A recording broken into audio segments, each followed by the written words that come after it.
up, everybody? Welcome to this week's episode of the Dense Pixels Podcast. I'm your host, Brad, joined by my co-hosts, Micah. Hey. And Carrie. What's up? I don't know what I want to talk about first between Fall Guys and getting Micah's take on the Avengers beta, which I'm sad to learn that Micah played because that means Micah had to pre-order the game in order to have gotten access to it. I mean, I told you. Are you surprised? Are you? Oh.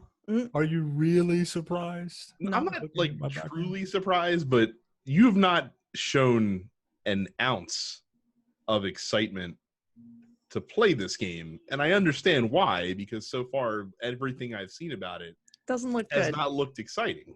Mm-hmm. So I guess we're going to talk about your impressions of the Marvel Avengers. Hey, she. Let's talk about those Avengers there. Of that beta, yes. So, everything I say, just keep in mind it's a beta and all that, all the disclaimers of it's not finished, and all you Marvel's Avengers fanboys who have decided that that this is the best game in the world. Just like, I understand it's a beta, and I understand that there are things that could be fixed. Probably won't, but could be fixed. It's not bad. I can tell you what I thought about it from watching gameplay videos. Or at least what it reminded me of in terms of what you're doing. And I saw someone compare it to Anthem. Yes, like, that is the exact thing that I thought about. Yeah, that's not a good comparison. Yeah, it's kind of like Anthem. Like, so there's a germ of a good idea here. In that I think the story might be interesting. Mm-hmm. And you get to play a truncated San Francisco, the San Francisco scene that we've all seen. That's the first mission in the game. You get to play a truncated version of that. And then you get to play, it skips ahead a bit, and you can play a truncated version of the second mission. And it seems interesting, all right? Like, I'm interested enough to want to figure that out. The way the game plays, so it borders on button mashy, mm-hmm. right? Because you have a lot of options depending on the character you choose. Black Widow is the best character. Iron Man would be fun if you get used to the weird, like, flying mechanics. They're not weird. I'm assuming this is the best that anyone could possibly do given this type of game with that type of character. It just takes a minute to get used to. Hulk's kind of boring, and then Kamala is somewhere between Hulk and Black Widow.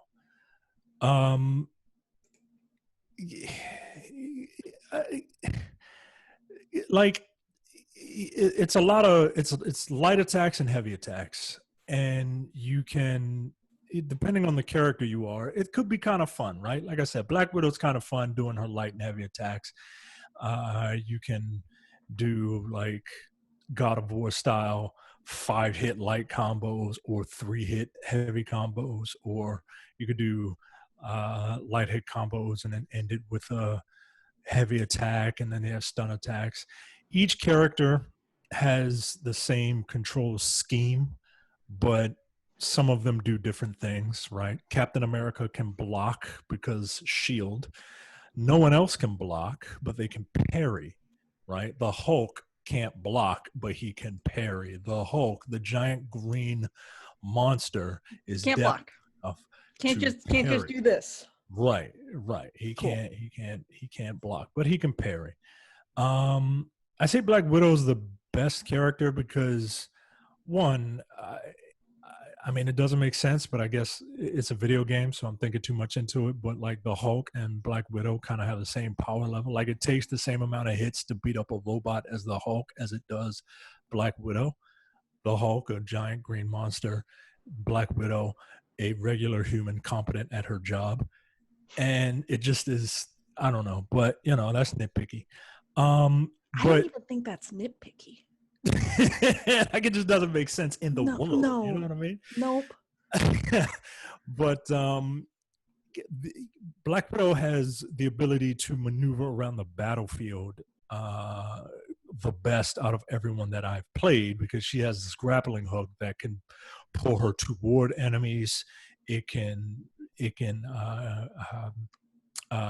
let her escape danger. She can throw up each character has a super offensive ability, a super support ability, and like a mega super signature ability, right? Those abilities for her are kind of boring, but her support thing is she can turn invisible, which means she can get away from danger easily, and that's actually a huge help. And she has a really good balance of melee and range. Like everybody has melee and ranged, but like the Hulk's more melee than ranged. Same thing with Kamala; they're more melee than ranged. And Black Widow and Iron Man are more. Iron Man is way more ranged than melee, and Black Widow is a very nice balance. So yeah, I really like her. Then I played Iron Man. Iron Man would be cool if they could kind of get that flying thing down, but one thing Anthem did really well, and it's had a fly. It is okay, but like in the thick of battle, right? Like with all this stuff going on, you have to remember that you can press X to jump, or you can press and hold X to hover. And then while you're hovering, you can press X again to ascend. You can press circle to descend. You can tap X while you're hovering to drop down. While you're hovering, you can click the thumbstick to start flying immediately. And then you can cancel out of flying. It seems overly complicated, and you have to kind of get used to it to kind of really maneuver. But I'd much rather just zip line to wherever I need to go using Black Widow, right? You got to kind of play Iron Man like Iron Man. Like Nolan North is playing Iron Man, and he's incredibly annoying in this game. And you got to kind of play Iron Man like that. It's just the way the characters play isn't bad, especially if you're Black Widow, right? Let's talk about the actual like missions, right? You have your story missions, which are actually pretty good. You know, they come with all the set dressing and all the scripted events that make it feel cinematic, right? I enjoyed the story missions, the ones that I played. Then you get to the drop zones and all that stuff, right? And there are like 3 or 4 different types of drop zones, right? One where you begin, you go to a point, you eliminate hostiles in the area, and that's it, right? There's one where you begin, you go to a point, you hold that point while Jarvis is doing something, and kind of like when in Destiny, when one of those like things crashes into the world. It's a public event, basically. It's a public event, but not public, right? Like, so it's the same type of event, right? And then there's another event where it's kind of like Control in Destiny, where there are 3 data points. There's Jarvis on your team is trying to upload something. AIM is trying to stop Jarvis from uploading it. You have to keep going to the different control points to capture them. And if you have them captured, your meter goes up. That's kind of fun. It's like Control in Destiny, but single player. And then there's a drop zone that just combines all of them, which is kind of lazy. And there's one of the problems. That stuff is fun for a while, but like I feel like I've gotten everything I needed to get out of the beta from that game. Like those missions, just doing those same missions over and over again. I don't know how long that's gonna last, especially if you don't like one of the characters, because like you gotta level each character up individually. I was able to get into people were able to jump in my game. Mm-hmm. I didn't know until after the mission was over, and I actually saw that there was another human being there, because there's no talking which I don't necessarily mind. I'm not a talker unless I'm talking to my friends, but there's no talking, so it might be difficult to coordinate. Wait, is that going to be true of the final game, or is that just randos? Like, I'm assuming you can party chat if you're playing with people you know, not necessarily through game, but right. But I don't know if someone jumps into your game. Mm-hmm. Like normally I can like hear people breathing, or you know, some kid is in the background.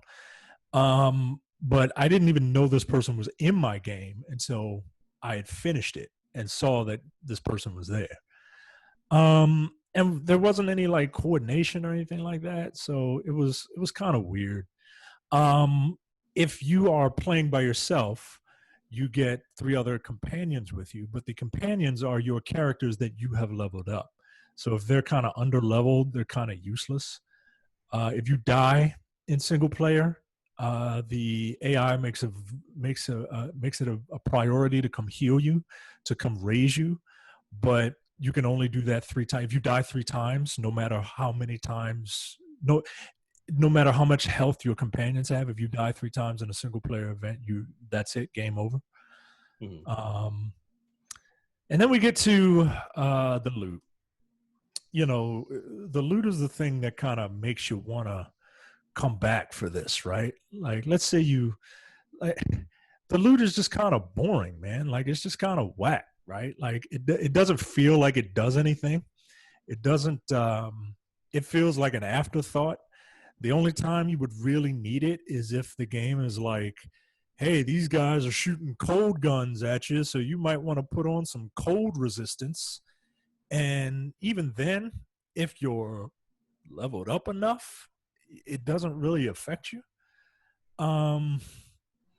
You know, the look doesn't, the loot doesn't, and there's a button where you can just be like, equip the best loot. And then it's like, oh, all right, well then why are we even doing this?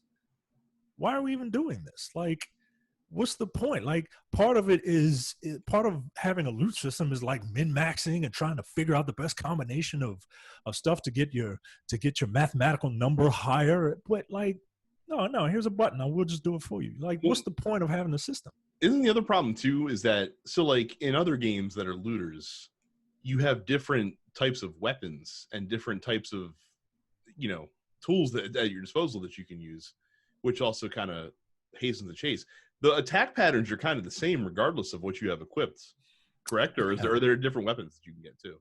No, it's all like support gear, and it's with like passive effects. The only type of like you might get something that's like 3% damage increase or something like that. And but it doesn't fundamentally change how you play, or no, it won't change how you play. Like with the cold gun example, right? Like people who are shooting, you know, Mr. Freeze's gun at you or whatever, you might die, but if you go back, equip the cold piece, and then go back in that same mission, you still play it the same way. You just won't take as much damage. Right. So it's like, I don't know, man. The loot system feels tacked on. It feels like an afterthought. I just, like I said, I know much of what I need to know about your thoughts on this game when the beginning of your gameplay description was I don't know. This game is going to be a solid like 6.5, 7, right? Like, is anyone playing it or on a wide basis after like 2 months? I don't think so. Okay. I don't think so. And I think the people that are excited to play this game just want to play the story. Right. And then once you finish that story, I can't see anybody going back into it unless they have some sort of special event that introduces a new character, like they said they're going to have for Spider-Man. So, you know, I don't know. And like I would have been a little more hyped for this game if it was just like a single player, like screw all that extra multiplayer stuff. Like, I don't mind it being multiplayer, but like, let's focus on the story and all these drop zones and stuff like that. Cause you really gotta grind, man. And I'm not going to be grinding all these characters, right? Like it's just not worth it to grind out the Hulk. It's just kind of boring. Mhm. And look, it's a beta. You've only seen one of the skill trees. They have 3 skill trees. I've only seen one of them, and they say that they're not gonna, all of the monetary stuff is gonna be purely cosmetic, and the game looks fine. So wait. If the monetary stuff is going to be purely cosmetic, is the gear cosmetic at all, or is it literally just stat? No, the gear is not cosmetic. It's just stat based, right? And look, they said, because a lot of people had that same question. It's like, part of the fun in Destiny or whatever is kind of like the fashion show. Right. Like, because we are vain like that, right? Like, like we want to see, like, when that's half the shit I do in Monster Hunter. Right. It's just like, work on new layered sets. Right. Like, and when it's kind of like there's literally a a tag in Monster Hunter where you can call, like, what are we doing in this session, and just call it Fashion Hunter time. Like, yeah, like I imagine, like, if you kill a huge monster in Monster Hunter and it drops some rare piece of, like, so whatever rags they wear in Monster Hunter, and you wear it, like, you feel like a sense of pride, right? Like when you get a drop from a raid in Destiny, like you want to go around, swinging your e-peen around, right? Like, yeah, look at this. Like, I'm a fucking the drop. badass. You want the full set. You got to run that raid multiple times to get exactly the full set of armor and weapons. Like, come on. Exactly. And but none of that stuff feels like it's worth it. You know what I mean? Like you get a new rib cage for the Hulk, and it's like, oh, okay, I got a yellow rib cage for the Hulk, but, like, you don't see it, right? And they said that well, we didn't want to do that because we wanted to preserve the looks of the comics that we're drawing inspiration from. Instead, I get it on the back end for it, no problem. Right. So, it's I think this game is going to be okay. I'm not hearing a lot of buzz after this first beta weekend. And again, if you were going to hear all the buzz, it's from this weekend, when only the people who have pre-ordered the game were able to play it.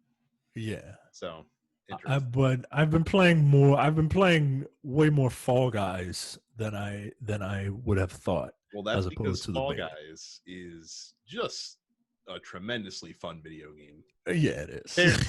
Terrence talked about it last week. It is, like he said, like a Wipeout, like a, that kind of a game where you're just running around online with, you start with, up to 60 people, and through different events, they have, like, different race events and team events and things of that nature. You'll whittle the field down until only one little colored blob is left standing. And like Micah said, the game is just, it's fun. It's super easy to play. There's, like, 4 buttons that do anything in the game. Like, it's literally move, jump, dive, and grab. That's it. And just it's a lot of it's RNG driven in some ways. And there's some skill based, like, you have to learn the different games and the nuances of the different events that are in there. But some games, especially like in the team games, you're just gonna get fucked. Like it is what it is, and you have to just kind of go in and understand that if your teammates don't play very well together, or as Terrence posted a video today, just if someone cheats and snags your raccoon tail from you from way further than grabbing distance. Yeah, from like 3 little people away. Like, right.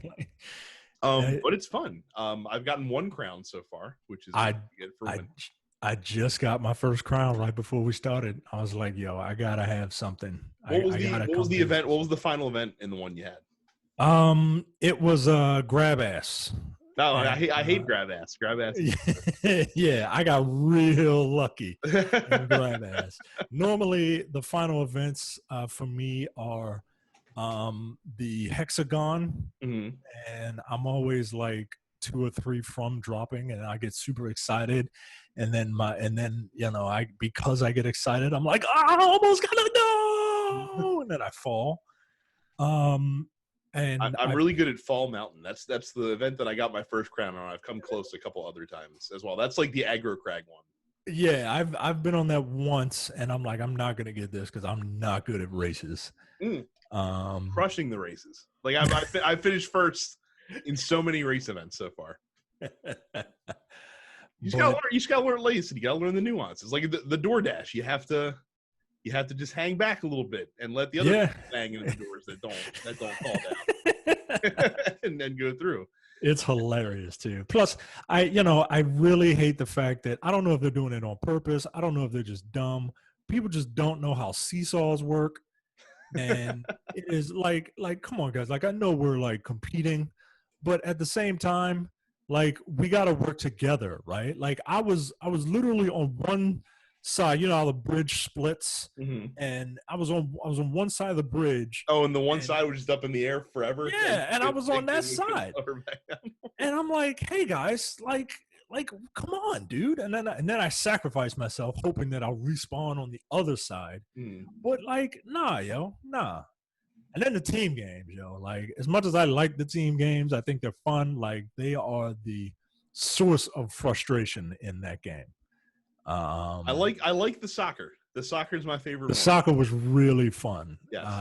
And I really enjoy like holding people. And, yes. Grabbing. Grabbing people is like the troll move in that game. Like, there are people that they'll get to the end of a race and just stand in front of the finish line and just try to obstruct people as they are coming by. Like, they don't even care about crossing the finish line early, which gets you extra kudos, so you should want to do it. They're just like, no, I'm just gonna fuck with people. That's how it goes. I mean, video games, man. Yeah. No, but it's super fun.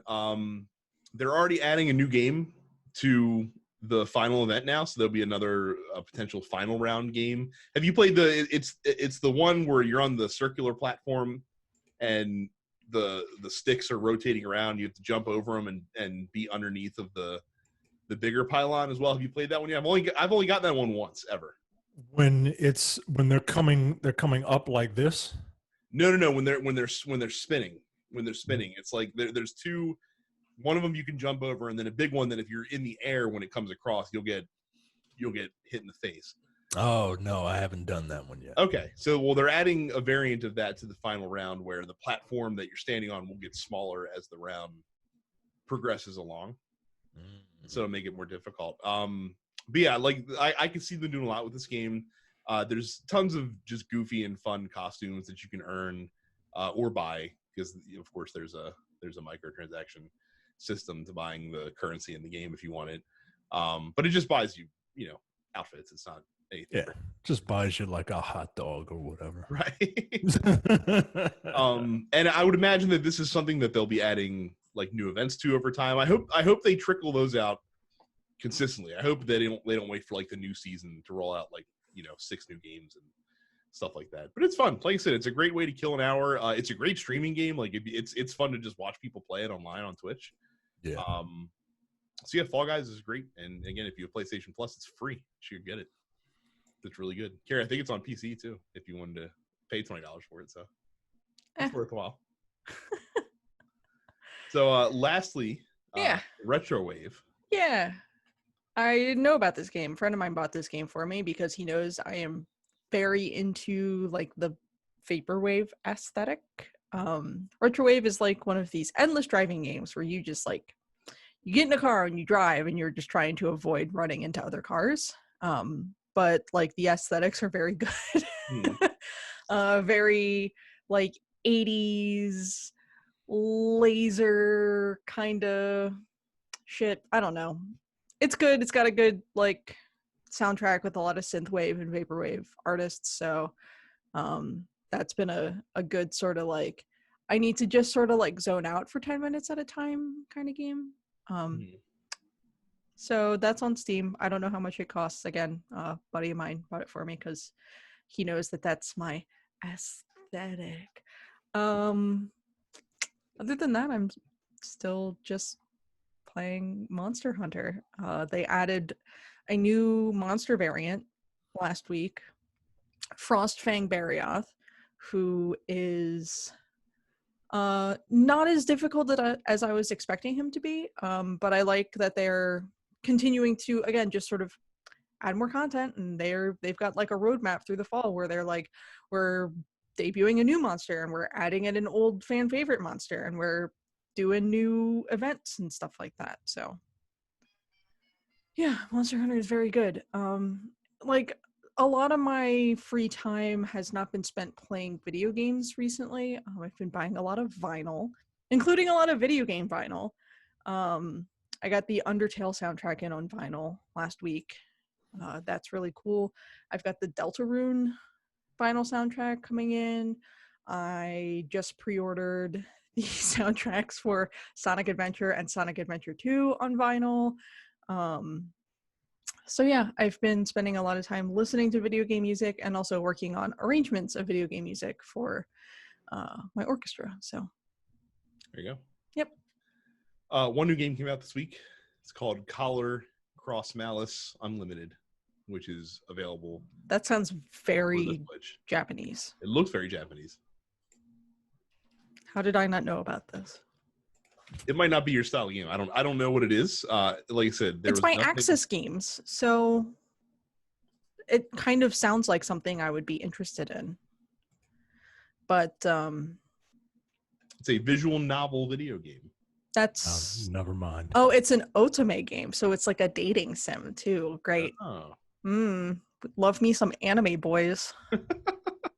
So if you are into that, then that is. If you want to get hot for some drawings, then this game is for you. There you go. That's your new releases for the week. I hate this time of year. It's like it's exacerbated even more. Right. World situation. So. Like, God damn. Like I all the time in the world. We will be talking about as soon as Micah is on the ad read, because today's big news was something. But we'll get there. YouTube.com. Go to youtube.com/densepixels. Click that notification bell. Subscribe and click the notification bell to be notified whenever a new video comes up. Subscribe to all of the TNP Studios podcasts, wherever you get your podcasts, including the Nerdpocalypse, Black on Black Cinema. We have to record an episode about a bad movie that wasn't trying to be bad. Coming distractions in the weekly preview episode of the Look Forward Political Podcast. Go to densepixels.com/premium.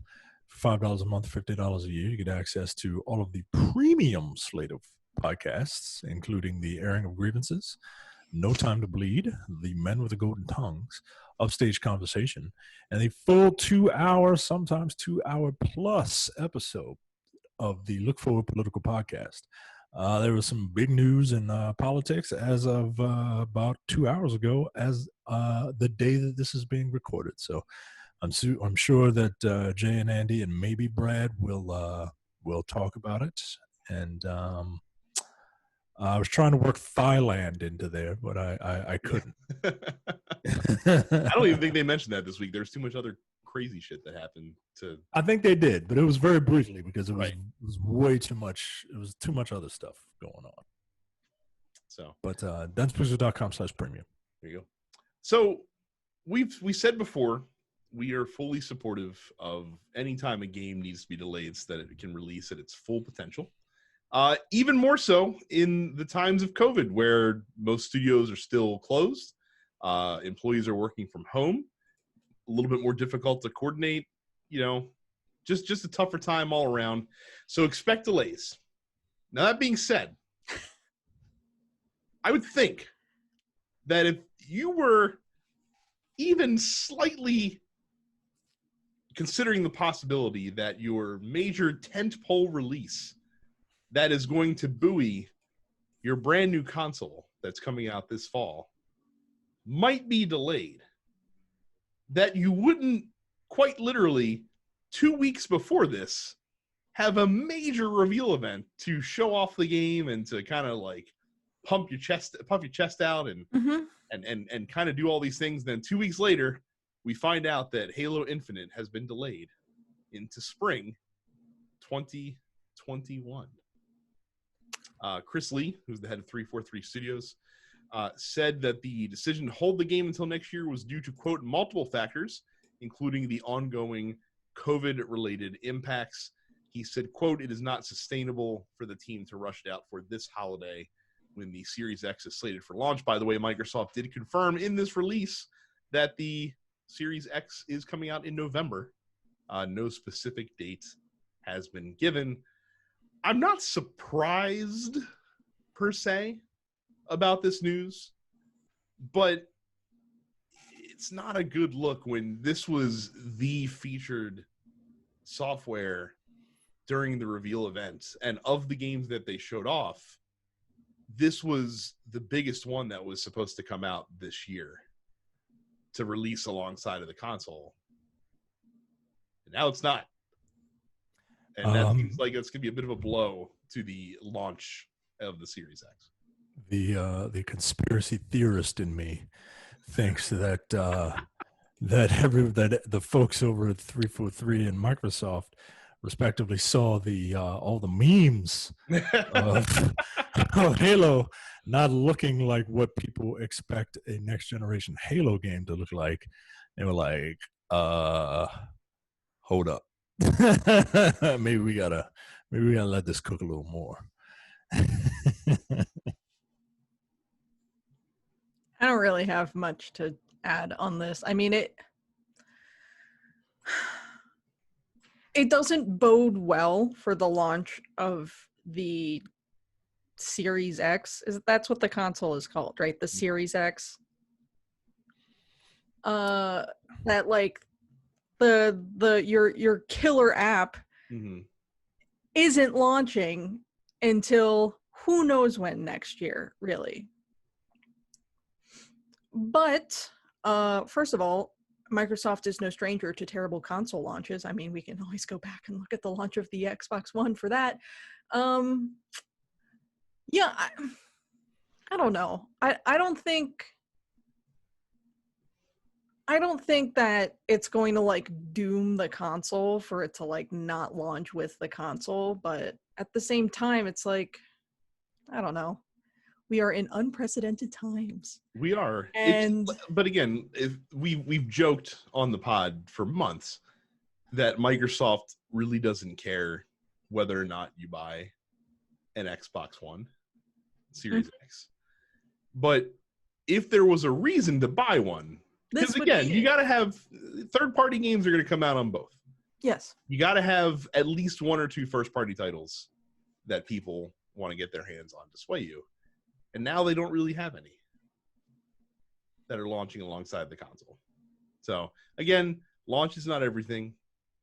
It's day one, but I have to imagine that Sony was not sad to hear this news when it came out across the wire today. So, that sucks. Disappointing for everyone involved. But again, it's going to be a better product at the end of the day. And truth be told, what's the Miyamoto quote? I can't remember the exact quote, but something along the lines of a delayed game. A delayed game is eventually good. Right. A bad game is always bad, or something. Right. Like a rush that. Game is always bad forever, or something like that. So, which he's right, but again, it's just unfortunate to have the whiplash going from the pomp and circumstance from a couple weeks ago to now the game's not coming out for an extra at least 4 months until past the original release date. Speaking of surprising news, that's a bit disappointing. Yoshinori Ono has left Capcom. He was with Capcom for 25 years. He was he says almost 30 years he was at Capcom, which boggles my mind because I don't think he looks older than 30. Look, there's a there's a common phrase. I'm not going to say it. We're not going to say it. We're not going to say it. But whatever. He's baby. He does have a baby face. He was, of course, the producer on Street Fighter 4, which was. Would you argue that Street Fighter 4 the most successful Street Fighter game? No, I would say it's the second most successful. You think it's Street Fighter okay. game. Yeah, two is the most successful, but 4 is right up there. Right. You know what I mean? Like in terms of like both hardcore people and casual people. I would love it. say, speaking as someone who doesn't really even play fighting games, probably 2 and 4 are the most important fighting games of their respective console generations. Probably a good call. Yeah. I agree with that. Ono is, of course, also known for being a crazy person at Capcom events. So he will definitely be missed for that. He's a very energetic fellow who really likes Blanca, like really, really likes Blanca. Like he's his absolute favorite. He says in his farewell address that he posted on Twitter, quote, Capcom staff and the new generation will continue taking care of the Street Fighter brand and leading the World Warriors. And I do believe that they will continue making Street Fighter extraordinary. I will look forward to seeing the new Street Fighter brand and how it's going to be expanded just as one of the regular gamers next time around. Again, like I said, when you've been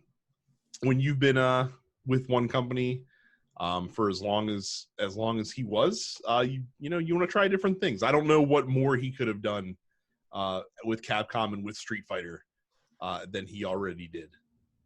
So yeah, he's I met him. I had the pleasure of meeting him once at like a Comic-Con when the second it was either when Street Fighter 4 Vanilla was coming out or the first wave of DLC characters. I think that's when it was.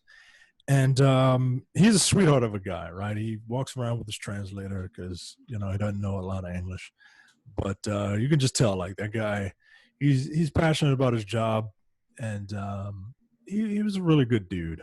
And he's not dead, obviously, but he seemed to be an excellent bridge between the gamers and the brass at Capcom. And so yeah, good for that guy. And I wish nothing but good things for him in his future endeavors. This does come on the heels of the announcement of what we can expect to see in the final content season of Street Fighter V, the 5th season, starting with Dan coming back to the game, which I know many folks are quite excited about. I guess like I read this and I was like, how is Dan not already in Street Fighter V? I thought he would have been on the original roster. No, Dan is a very like I said, he's a very unique character. Because he's garbage. He's terrible. His whole point is that he's garbage. Right. It's the whole point is he's terrible, but still very popular. I enjoyed in Street Fighter 4. If I had people that were just really, really bad at playing Street Fighter that kept wanting to match up with me online, I would eventually switch to using Dan and still beat them because they were bad at playing Street Fighter. So we're getting him. Rose is coming back to the game as well. She'll be available next spring. In the summer, we get Oro and then Akira from Rival Schools. Nice to see Capcom remember that game existed. Yeah, I saw a lot of people very excited for Akira because a lot of people really like Rival Schools and really want a new Rival Schools game. That's been something that people have wanted for a very, very long time. Project I don't think we're going to get one. Good. No, you're not. You're definitely. No, not I don't think we're going to get one. But people did want it, and then there's a new character coming in the fall, as yet unannounced. So I would assume an original character of some kind. But we'll see. Yeah. They're going to actually put Yoshi Ono into the game as.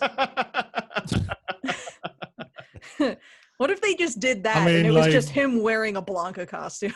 I mean, like, don't like they named a character Seth after fucking Seth Killian, right? So it's not impossible. So this is cool. I don't know if I would rush out and get this character pass. Like, as cool as it is to see Dan, who is just like he's the joke character, but he's one of the few characters that has a whole lot of personality in Street Fighter. Like, all the characters have personality. He's got a ton of it, right? And he doesn't take himself seriously. Like to me, it seems like everybody gets the joke with Dan. And but I don't see myself playing Dan. I was never a Rose player, and I'm curious to see why Rose is in this given that Manat is in this. I was never a Noro player. It would be cool to play as Akira, but yeah, I don't know. I don't know. Catch it on a sale. It'll be on sale at some point this season. Yeah, it'll be on sale. Rocksteady finally has opened the lid the slightest smidge on their new long-awaited game. They have confirmed that it is going to be a Suicide Squad game of some kind. We will get more details on August 22nd, so we're not going to talk about it too much here because it would just be wild speculation. You guys care much more about comics than I do. Your excitement level that it is Suicide Squad and not that appears to have Superman in it in some way, shape, or form. Yeah, because it's the Suicide Squad logo as like a crosshairs on Superman's head. Right. So look, I think last time I talked about this, like it's gonna come down to what the game actually looks like. You know, I think a Suicide Squad game could be very cool. Particularly if they lean hard into like cooperative gameplay, team-based gameplay. I think it could be very cool. It could also be hot fucking garbage. It could be Marvel's Avengers. Yeah. Mm-hmm. It could be Marvel's Avengers. What if this is a looter Suicide Squad game? It could be that. We don't know. So I mean I really don't have too terribly strong feelings about it. I wish that they had done another DC character because the Suicide Squad just feels like an extension of Batman at this point anyway, and I'm very tired of Batman. But I mean, we will learn more about this in the DC Fandom on August 22nd, and I have to wonder how that event is going to go, given that DC is hemorrhaging employees right now. So yeah. I'll give this a shot. I'm curious to see what it is. I think you can, because the Suicide Squad works for the government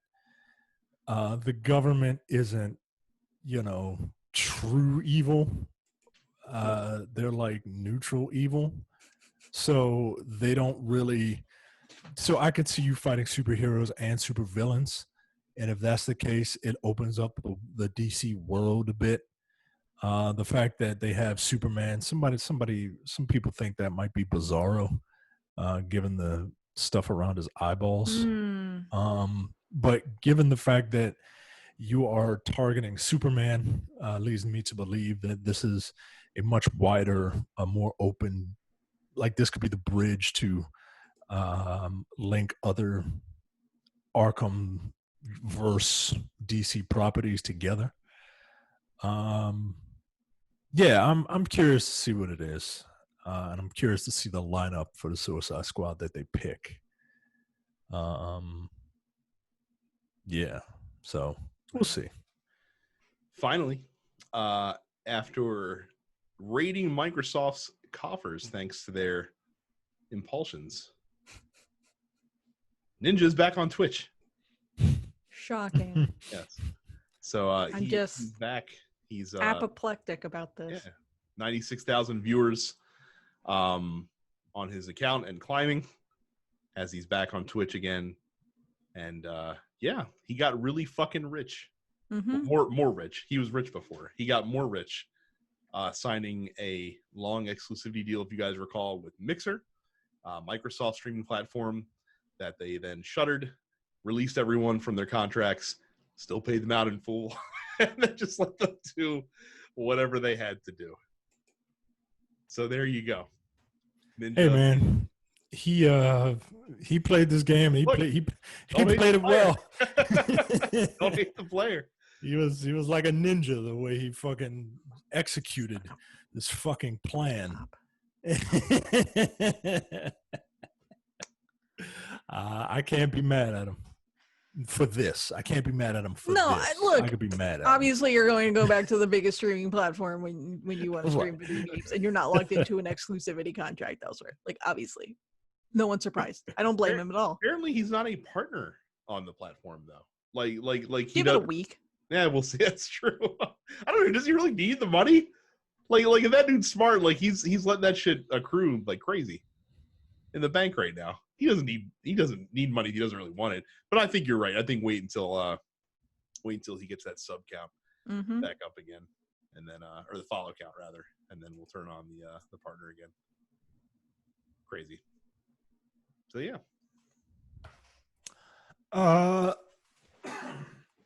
Very sorry about that. Oh my God, I'm sorry about that too. Go to www.densepixels.com/Amazon. When you go to Go to get some cough drops. Okay. Yeah, when you go to www.densepixels.com/Amazon and make all your Amazon purchases, you help the show by not doing anything except the thing that you're already doing. Shopping on Amazon. Go to www.amazon.com/densepixels. So Sony had a state of play last week. Very third-party centric. I don't think that there was any first-party PlayStation games on here at all. It wasn't earth-shattering in any way, shape, or form. I'll swing by the biggest announcements real quick. They announced a lot of features for Crash Bandicoot 4, multiple playable characters, the kind of post-game content mode. Actually looks interesting. Not only is it a mirror mode, but they also change the mechanics and the way the stages work in an appreciable way. Like, you know, one stage, like a stage might take place entirely underwater, like when you play through it in the hard mode or the mirrored mode or things like that, or with different visual styles. Pretty cool. I'm not a Crash Bandicoot fan, but I'd be pretty happy if you were looking forward to getting that game in October with what they showed off. Yeah, I thought it looked pretty good myself. Yeah. Also quite impressive. So Hitman 3 is getting PSVR support, but it's getting PSVR support for the entire catalog of Hitman missions through all 3 iterations of the game. So if you want to experience Hitman in an all new way, it seems like VR might be a pretty interesting and cool way to do that if you are so inclined. So pretty nifty. There's a Braid Anniversary Edition coming for PS4 and PS5 next year. I got to tell you, Braid is one of those games that I just do not understand why people like it as much as they do. I don't either, but it makes people think that they're smart. That's the thing, right? And the guy who like developed the game thinks he's also really smart too, because the thing that people immediately posted when they announced Braid Anniversary Edition, it was like some fucking, it was Soulja Boy. Soulja Boy had a video where he was playing Braid and was just like, yo, I can hit the rewind and I can do this and look at all this shit I can do. And there's like a video of the creator of Braid reacting to Soulja Boy like playing his game, and he's like, that's not how you're supposed to play the game. knowing what little I know about the creator Braid and the Witness, that seems incredibly on. Yeah, Jonathan Blow basically sat in a dark room and cried about how Soulja Boy didn't play his video game the way that he wanted it to be played. So that guy can kick rocks because he seems like a pretentious douchebag. Yeah, he really does. He really does. He seems like he's the main character in Braid, if you know what I'm talking about. Have you finished that game? Me? No, I didn't play that game. I'm aware of the twist ending, yes. Yeah. Look, spoilers for Braid. If you haven't played it, which came out 12 years ago, so that you're not spoiling right. anything. So you are playing a guy. You were playing a nice guy, who is off to save his beloved. He's searching for a princess, and it turns out that he's the monster the princess is running from. Yes. Yeah. And it's interesting. He has very well coiffed hair, white gentleman, red tie, kind of Tucker Carlson-ish in a lot of ways. He looks. I don't feel like that's accidental. Jonathan Blow predicted has- Tucker Carlson before Tucker Carlson became Tucker Carlson. Even though Tucker Jonathan Carlson Blow has stated that there is more than one interpretation of the story and that he would not be capable of explaining the whole story of the game in words. And he said that the central idea is, quote, something big and subtle and resists being looked at directly. Blow considered Braid to be about the journey, not the destination, and he deliberately designed the plot to not be fully revealed to the player unless they completed the game, seeing it as a way to provide a long-term challenge. Neat. Shut up. It's a platformer, guys. Yeah, right. Platformer. That's a real long way to say me did twist ending real good. Mm-hmm. Right. Look, not taking anything away from the actual game. I just think the creator is a bit pompous. That's all. Like, it's a fun game, but at the same time, like, he does that thing that the stereotypical like artist does, right? And it just, I don't know, it rubs me the wrong way. But I'm old. I'm with you there. They revealed a bit more about what the gameplay in the mysterious bug snacks looks like. It looks like a cute game, and again, but judging by the fact that Octodad was apparently very good, I've never played it. It should probably be pretty solid.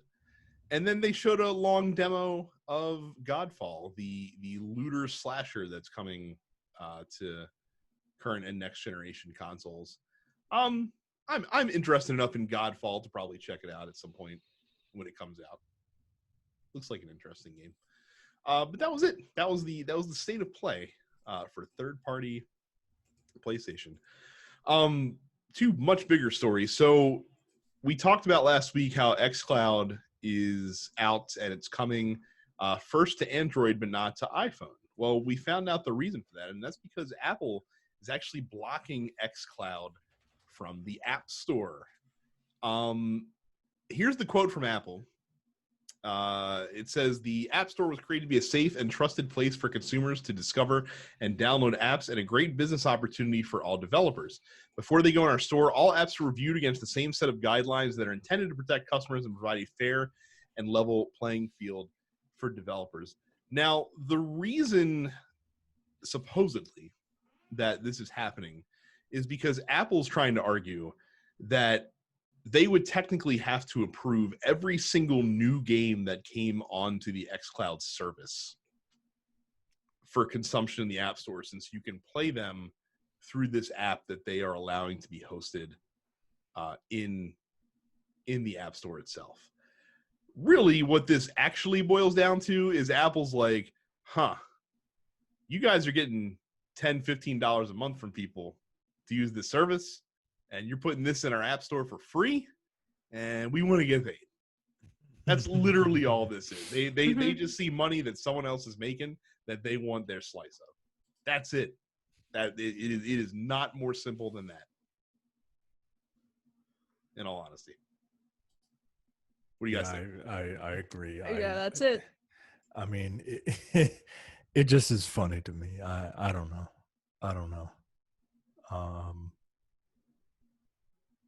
Yeah. Like I said, I just the Apple walled garden approach just continues to make me laugh. And they just got hauled up before Congress not too long ago, along with a few other folks, to talk about this very thing about antitrust and the fact that they are the sole arbiters of what goes in their app store and what doesn't, and that can provide for lack of competition in certain areas. So nothing better displayed than this. Speaking of politics, so there's a story that came out in the politics world that everyone freaked out momentarily because they thought it might affect video games, and then when you and then they back, thought about it for 35 seconds and realized that it doesn't. But we're still not entirely sure. So basically, the moron president signed a number of executive orders. So he wants to go after TikTok. Why? But Why? I'm sorry. Why does he want to go after TikTok? Because he's trying to punish China. That's literally it. All of it. That's it. But there's also a chat app called WeChat that they took aim at as well, which apparently is a very popular app in China that works as also like a currency exchange, Mhm. kind of like PayPal, Cash App kind of deal. But that's owned by Tencent. And the executive order that he signed says that 45 days from the order, which was signed last week, any transaction that is related to WeChat by any person or with respect to any property subject to the jurisdiction of the United States with Tencent Holdings or any subsidiary of that entity is to be prohibited. Now, Tencent owns a few other things besides WeChat. Like Riot. Like Riot Games, the makers of League of Legends. And they own minority shares in Epic Games, the maker of Fortnite, the most popular game on the planet. They also own Supercell, who is the developer of Clash of Clans, one of the most popular mobile games on the market. Oh, and they also have minority stakes in Ubisoft, Activision Blizzard, Bluehole, PlayerUnknown's Battlegrounds, Platinum Games. So basically, there's a lot of their hands in a lot of pies. Hands in a lot. I've actually had to cover Tencent for work, and I cover finance. Nothing to do with video games or technology. But basically though, the executive order concerning WeChat only blocks transactions related to WeChat and not those involving other Tencent holdings. So 45 days after August 6th, and I'm not going to do the math on that to figure out exactly when that is, the Secretary of Commerce will then outline exactly what is and is not affected by the executive order. So, that being said, the ban itself has already had an impact on Tencent by seeing its stock fall by more than 10% in Hong Kong on Friday after the ban was announced. So here's the problem, though, is that without making this into an episode to look forward, the current executive administration that runs the United States of America are quite stupid. They're not good at their jobs. And because they did not come out front and clarify this immediately, you had an entire day of headlines. Donald Trump's trying to ban Fortnite. Mm-hmm. Donald Trump's trying to ban League of Legends. And while that stuff is probably going to be wrong, and because we don't know, because they haven't clarified specifically what transactions would be banned, assuming this order goes into effect. Man, what a just stupid thing to do. Like showing complete lack of awareness for the culture around you in any way, shape, or form. It's almost as if the administration doesn't have much of a grasp on reality. Who would have thought? Which is funny because he does have a son who's like, what is 15? I don't know. Or something along those lines. He looks like he's 30. He does. I would imagine that he probably is a consumer of Fortnite and perhaps some of the other games on this list as well. You'd think maybe you could have shouted down the hall at old Sonny Boy. That's a bold assumption of you to make. That he talks to his youngest son. True. Yeah, that he talks to his children. That's an absolute fair point. Yeah. Now many have pointed out, used the coverage of the story to point out that Tencent has involved in a lot of things, and that potentially is pretty bad. And it could be. It could be if they decided to really start flexing financial muscle and stuff like that. Honestly, with them, as far as video games goes, I think they just want to make a shitload of money. Mm-hmm. I mean, that's really all it boils down to at the end of the day. Yeah.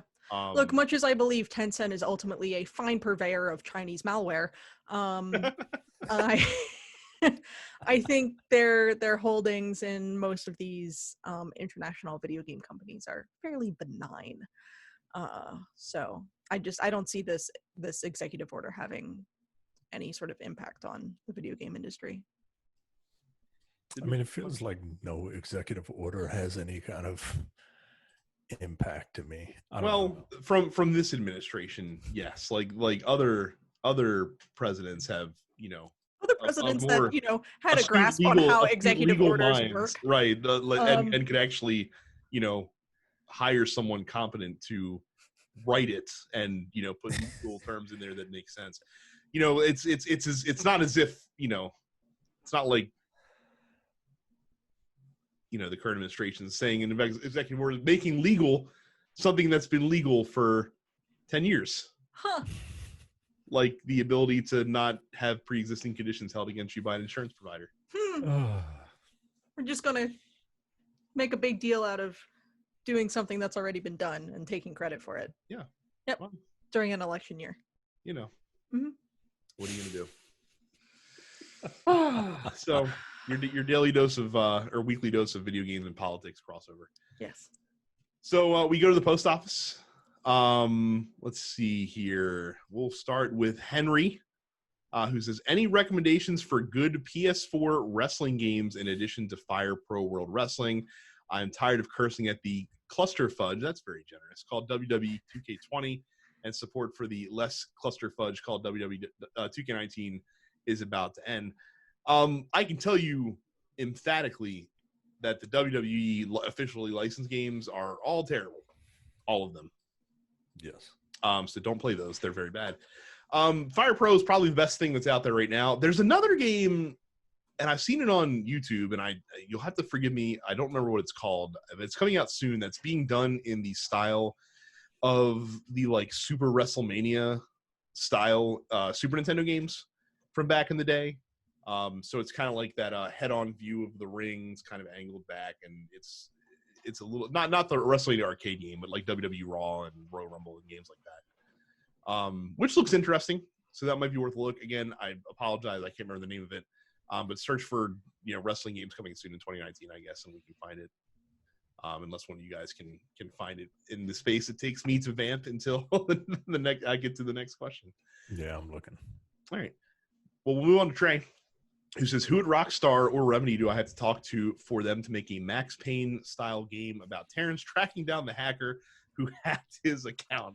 Yes, for those of you that have not seen, poor Terrence had someone hack into his personal account and is trying to spam his friends with promises of money. It's a very it's a very obvious scam where he's like, or I'm gonna give away $600 to the first 50 people who comment cash, and you comment cash, and he's like, you need to inbox me, and then you send them a DM, and you're like, how do I get the money? And they're like, well, first you got to give me the code for $100 iTunes gift card, and then if you're a moron, you go out and you buy $100 in iTunes money, and then you don't get any cash back because you're a fucking idiot. Who does this work on? Morons. That's what I want to know. Mm-hmm. Hey, look, it almost worked on me. So not with this scheme, with a voiceover thing that I was doing. Oh. Yeah, but that's at least a little more subtle, Micah. It's not it's not buy a $200 gift card, give me the code, and I'll give you $900 in cash. Like, that's literally the level of scam that this dude is trying to run. Yeah. And poor Terrence, like, all of us are reporting the fact that his account got hacked. And of course, the most recent development is Facebook has told him that he is not him. Yeah, Facebook is Facebook sucks. We really need to get Discord going at some point here. Mm-hmm. Yeah. And look, if anyone is seeing this, if anyone is getting those messages from Terrence's account, this is a lot more serious than we're kind of letting on here. Like, do what you can to report that account and then block that account. Like, I was blocked by the account because I responded to one of the threads saying, this is a fucking scam. Don't reply cash. You're fucking idiots. So yeah, I can no longer report the account as being hacked because that person blocked me for spitting the truth. So that just sucks, though. It does. Better hope Terrence does not figure out who that dude is. Terrence is man. Dude, it's some motherfucker in like India. Like somewhere. Like Indonesia or some shit. Let's see. Malcolm says, what do you feel is the lasting legacy of Yoshi Ono? Will he be remembered for a brilliant franchise of Street Fighter, or will the troubles of Street Fighter V and even Marvel's Capcom Infinite taint his legacy? He'll be remembered as a beloved figure. Yeah. Street Fighter V has rebounded nicely. Mm-hmm. Street Fighter 4 was an unabashed success. with no proclivities, and no one remembers Marvel vs. Capcom Infinite. That game has been relegated to the dustbin of history already. Yeah. John says, "Let me tell you what I really don't need." And John, we are simpatico with this. 74-year-old Vince McMahon's spin on Antifa. It's only been a couple weeks, but unlike Raw Underground, which has some promise, Retribution is booty, as he puts it out there. It's hashtag booty. John is right. When we found out that this Retribution group was invading Raw and SmackDown over the last several weeks, and it's just a bunch of people dressed in all black face masks, and they're just blowing up transformers and throwing cinder blocks through windows and coming in and destroying the ring and the set and all this other stuff and just breaking shit, and we don't know why yet. It's very obvious what that is. I agree with you, John. Vince McMahon's perception of what Antifa is not something that I really care to see on a television screen, because Vince McMahon is a 74-year-old Republican who politically is probably just as dumb as any other Republican grandpa. Look, I don't want to see any of them. Him, his wife, their kids, their kids. Like, nah, y'all make way too much money for me to want to see what your version of anti-fascist is. Right. And they're gonna have the group is going to be some acronym that when spelled out is like Antifa. I don't know. Retribution's a pretty long name to divide it out into an acronym. Nah, I don't know, man. I don't know. They'll figure it out. We'll see. And they're not the only ones doing dumb shit, by the way. Chris Jericho has turned this late stage of his career into a dramatic heel turn, whereas Randy Orton has become the mega real life baby face, which is hilarious to me.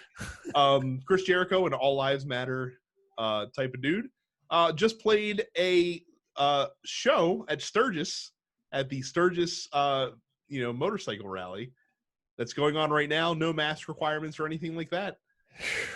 As Johnny coined him, and this is fucking fantastic, the Ayatollah of rock and Rona.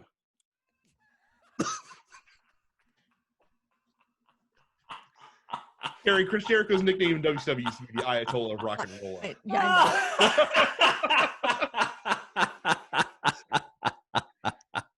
Yep.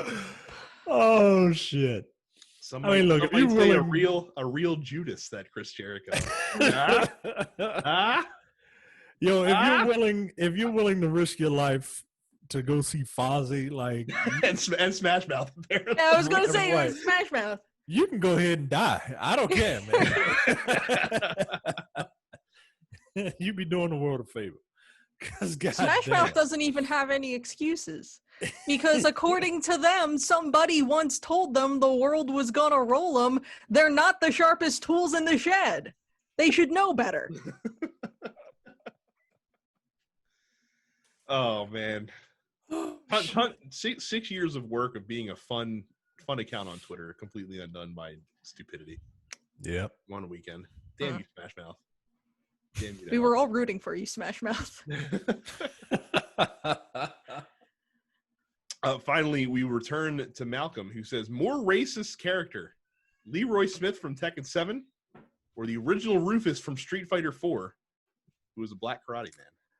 So I don't know if you've ever seen Rufus concept art. No. But the original look for Rufus. Do you remember one of Ken's alternate costumes in Street Fighter 4 was essentially a karate gi robe with a like a chain and like Adidas. Oh yeah, when they did those really weird like gang style costumes for him, Ryu, and Chun-Li. This was Street Fighter 4. And yes. I think that was Street Fighter 5. Oh, okay. Anyway, that design was originally supposed to belong to a black man named Rufus, which, kind of makes sense when you think about it. Like, why is this white guy named Rufus? It is weird, right? Like, Rufus used to be a thin black dude who was bald and had a gold chain. And I mean, Was he like the grown-up version of Sean, essentially? no, he was like Kevin Garnett in a karate gi. Oh, okay. It was. I see him. Okay, he looks like that. Looks like a very generic black karate man, as Malcolm astutely points out. Yeah. Right. That's exactly what he is. And you know, I'm glad he is wearing high top sneakers under his gi though, because yeah, under the baggiest gi in the world. Only the pants though. The top is regular, and then the pants are extremely baggy. Right. So I don't know. I have to imagine that Rufus would be the more racist character, given that it is Street Fighter. Right. Like, but like there is a history of immense.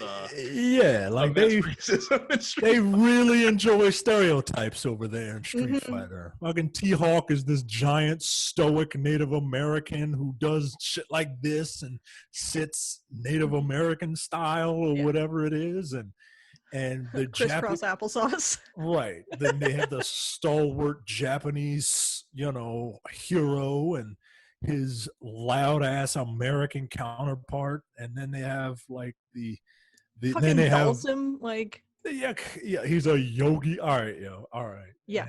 And yeah, so Street Fighter traffics in stereotypes. So I have to imagine that any character that comes out would be more racist than any Tekken character. Literally any of them. Plus, I kind of like Leroy's look. He's an old black I was man. gonna say, like, I feel like when Leroy came out, people were like, "Yo, this is dope." Like, I don't remember there being much of any pushback against. Yeah, Leroy. I actually like Leroy's look, man. He's when I first heard the name, I was Leroy Smith. What the fuck? But like, yeah, you see that character, yeah, he looks like a Leroy Smith. Oh, you said it. I didn't say it. And instead of like racist karate black man, they had big fat racist white guy, right? Like he's loud, he's obnoxious, he's gross looking. He's got like that happy trail of hair from his navel to in his pants, and he's arrogant and shit. Like they spread it around, except when it comes to the Japanese character.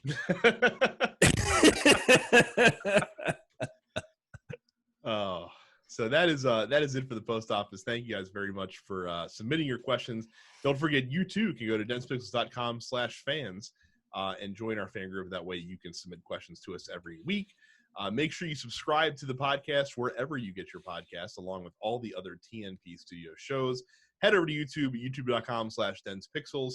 Subscribe to us there as well, and ring the bell icon so you're always notified when new videos get posted.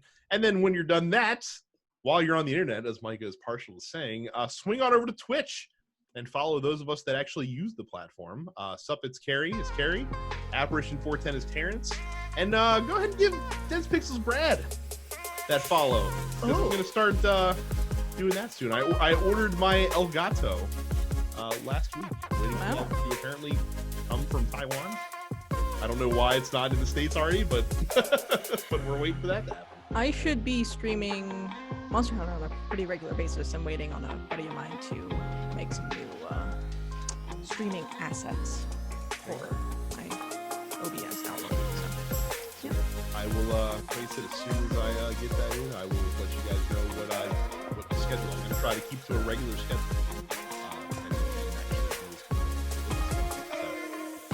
That's it.